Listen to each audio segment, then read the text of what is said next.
She remained silent when he trailed her, composed when he stopped her vehicle, but the moment he shamed her publicly, that's when her father returned. It unfolded in the corridor between third and fourth classes, with everyone watching. Avery Cole clutched her notebook close to her chest, eyes lowered, hurrying as usual. She wasn't timid, just driven, 17, with college acceptance letters already in her email, destined for top honors, no fuss, no chaos, just her studies, and her goals. But that Wednesday, everything shifted. Officer Derek Holt, the local policeman stationed as security at Pinewood High in southern Arkansas, stood by the lunchroom entrance. His thumb rested under his belt as if he ruled the school. A handful of kids lingered near him, chuckling at his remark. Avery didn't glance his way. She never did. As she moved past, he stepped in, too near, and called out for all to hear, "You paying attention to your path, miss?" Avery halted, puzzled. I apologize," she stammered, caught off guard. Holt grinned, then, almost offhandedly, tipped a water bottle forward. His hand nudged hers. The bottle fell, or perhaps not. Either way, icy water drenched her shirt front. She inhaled sharply, papers scattered, the hall burst into noise. Holt's voice stayed flat. "Whoops! Looks like someone's awkward today." The comment stung worse than the chill. Avery stood drenched, laughter creeping over her like stinging wasps. Her top clung to her, water dripped from her hair, her cheeks blazed. She said nothing, avoided his gaze, gathered her papers, and left. Yet the glint in her eyes wasn't mere embarrassment, it was bewilderment and dread. Avery didn't weep in the restroom, nor when she swapped shirts at the nurse's station, nor when she skipped her meal to sit alone in a vacant room. She bottled it up, as always, but a change had begun. This wasn't Officer Holt's first attempt to harass her. The initial incident was discreet, a stop sign near town's edge. She was heading home from her library job one night, lights off in the lot where he lurked, as if he'd memorized her routine. He claimed she ignored the stop. She hadn't.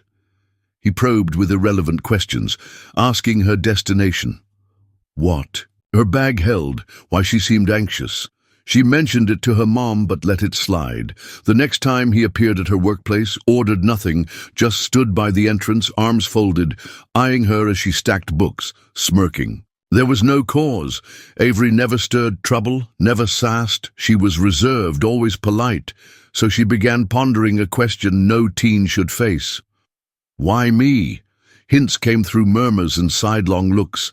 Ethan Holt, same school, same grade, the cop's son. They shared AP history, nothing more, save for a class debate 2 months prior. Avery had delivered a strong case on systemic unfairness. Ethan hated being outdone, especially by a girl like her. That day she triumphed, peers applauded, his face tightened. It wasn't only the debate, though. Ethan once led the class, now he trailed.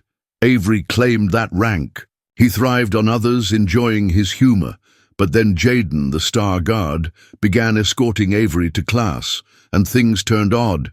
She'd spot him glaring, muttering to buddies as she passed, sharing vague posts online. Then his father, Officer Holt, started appearing everywhere. Unbeknownst to Avery, Ethan had fed his dad lies. She was rude, she provoked him, she constantly defied him. He spun tales from snippets, omitted truths, cast himself as wronged, and Officer Holt swallowed it whole, no doubts raised.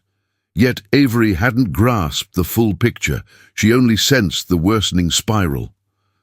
By Friday, she couldn't ignore it anymore.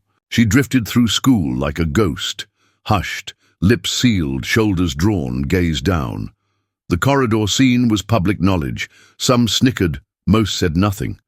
Though unspoken, she felt the change. Rooms grew tense when she entered. The stares, the whispers, the sympathy. She despised the sympathy above all. At lunch, she hid in the library's rear, feigning study. Her hands trembled. Each passerby near the glass panes jolted her pulse. When the librarian inquired if she was fine, she nodded. Naturally, she nodded. But that afternoon, something broke. Mr. Carter, her U.S. government instructor, stopped her after class. Young, early 30s, he was among the rare teachers who truly erred. He'd witnessed the debate, noted Ethan's words, observed her shift since. "Avery," he said softly from the doorway, "hold on a moment." She stopped, gripping her notebook like a barrier against the world. "You certain all's well?" She wavered. "I'm okay." "Are you?" "I've taught enough years to spot when a kid's struggling." That broke the dam. She didn't sob or crumble, but her voice faltered, shoulders quaked. Mr. Carter retreated, offering room, not force, just room. "I did nothing wrong," she murmured at last. "I trust you," he replied. It was the first time anyone voiced that aloud. He didn't mend it, didn't hasten her, just asked if she'd speak to someone, perhaps the principal, a counselor, or district staff. Avery shook her head. Faith in the system had faded. But that evening, seeing her dad's boots by the door, soles still muddy, she stiffened. He was home. Marcus Cole, technically retired, still moved like he was active, spoke with every syllable bearing weight. He hadn't warned of his early return. He never did. He arrived when it counted, and he read it on her face the instant she stepped inside. "What's wrong?" he asked, steady as stone. Avery stood in the kitchen, fingers shaking over her bag zipper. Her mother, Lena, glanced from the stove but held her tongue. Avery faced them both, then spilled it all: the stop, the library, the corridor, the water, Ethan. She braced for fury, perhaps a fist on the table, a swear, a vow to storm the school that night. But Marcus didn't react so. He gave one calm nod, deliberate, then entered his office, shut the door, and stayed there till morning. What Avery didn't yet see was her father wasn't merely hearing, he was strategizing. Marcus Cole didn't rest that night. In his office, door barred, he sat amid old records, a laptop none could touch, and a file labeled FIA, unopened for years. As the house slept, Marcus worked with the precision of 3 decades in secret. Operations worldwide.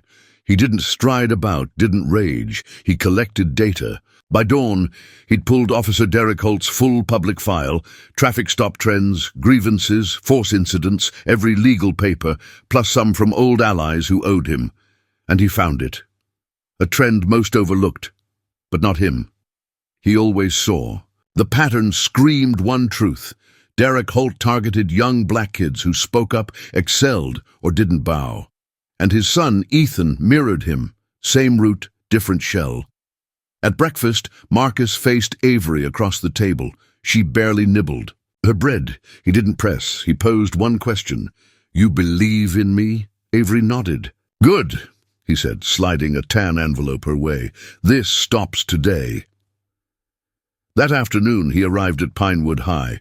Not with fanfare, not with warnings, just being there. No uniform needed. His build alone drew eyes. His voice, low and firm, outdid any yell. He requested a word with the principal, Clara Evans, a reserved woman dodging the chaos. She hadn't anticipated a man with soldier's stance and icy focus. Marcus didn't shout. He spread papers on her desk, calmly, precisely, fact by fact, grievance by grievance, trend by trend. He detailed his daughter's ordeal and asked, "Unce, fix this here or do I take it beyond?" Clara scanned the sheets. Her expression shifted. He didn't linger for a reply.